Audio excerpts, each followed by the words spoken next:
Hi guys, I'm Kimberly Martinson, the instructor for Writing 101, Section 30446 for this first 5 weeks of the summer, and this video will serve as your introduction to the course as well as our first week of activity.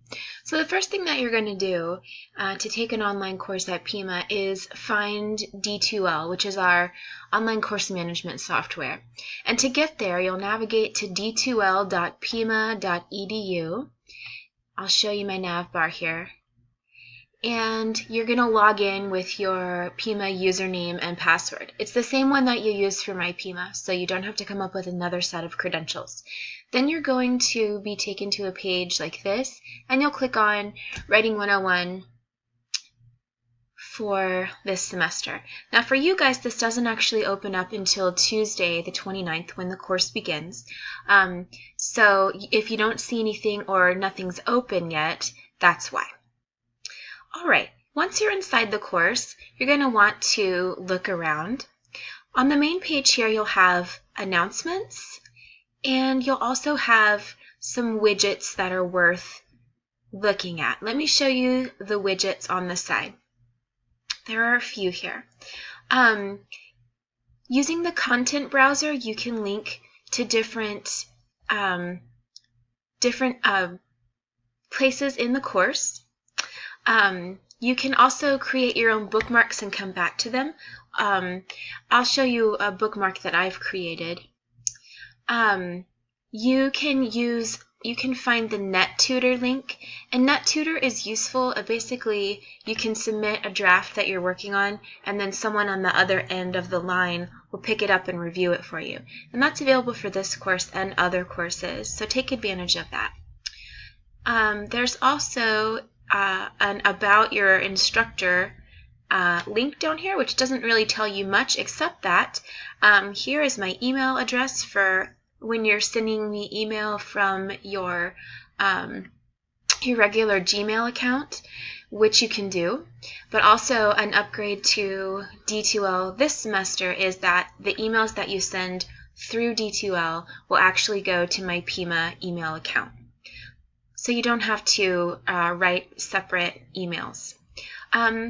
Also, if you have technical difficulty, here are all the links and the numbers that you need to contact someone to get you help. Alright, so let's take a look at how the course functions. I'm going to show you how I bookmarked one piece of information, and that is the course schedule. I'll show you how to find that without a bookmark, but I suggest that once you do find it, you bookmark it because you're going to be referring to it a lot. It's having a little bit of trouble pulling that up for me right now. So maybe instead of using the bookmark, I will just show you how to get there. Alright, across the top of the screen here, you have Content, Communication, Assessments, Course Resources. Content is where, as you would expect, you're going to find all the content, the documents that make the class work. Alright, so it's organized along the left panel. All your content, read me first, obviously that you're going to want to read that stuff first. Read through all of that. That covers the basic information that you'd go through on the first day of class, which is usually syllabus day. And then under Unit 1, Rhetorical Analysis, that's where you'll find the material for the actual work of the class begins. So let's look at this document first, Course Schedule.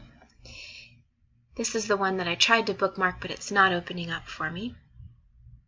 And this will be your guide for everything that we'll do in the class. Alright. Notice that you do have something due the very first day of class, which is CD1, Class Discussion 1, Introductions. Then you have something due basically every weekday. Monday through Friday, you can expect to have something due every day. That is because this is an accelerated course, and I didn't want to have material due on weekends. You can work ahead to some extent, but these are the actual due dates. Notice that some material is gradable and therefore has a fixed due date, and some of it is not. For instance, the readings, which will be due a few days into the course, I'm not actually assessing for whether or not you have read them by that time, although you will be assessed for having read them, because discussion 2 and I believe the quiz also refer to those readings. So it is important that you do them. If I were you, I would copy all of these dates down into my planner or in my my virtual calendar, whatever you use that helps you keep up with all of your assignments. And I would check back to this course calendar frequently to make sure that I was keeping up with the class.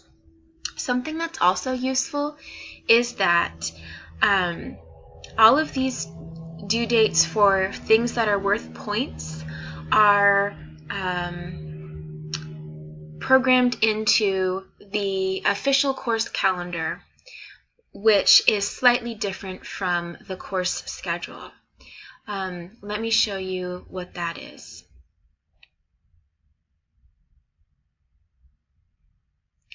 The course schedule is the document that I create that basically functions as a syllabus.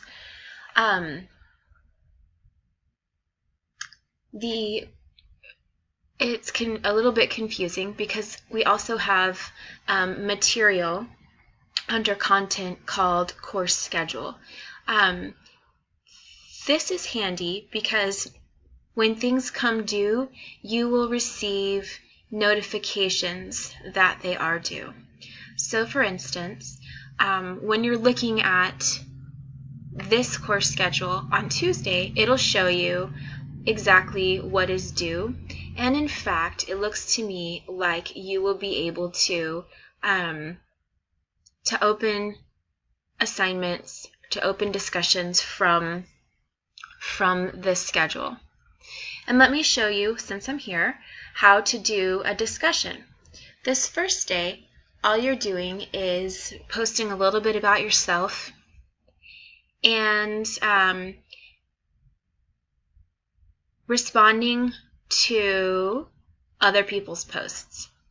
You'll click Start a New Thread. You will give your post a title, and let's see. We're supposed to use a song title to discuss ourselves. So I would type a little bit about myself. Let's see.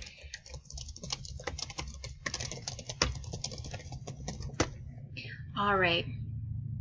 Then I'm going to just hit post and that'll show up. All right.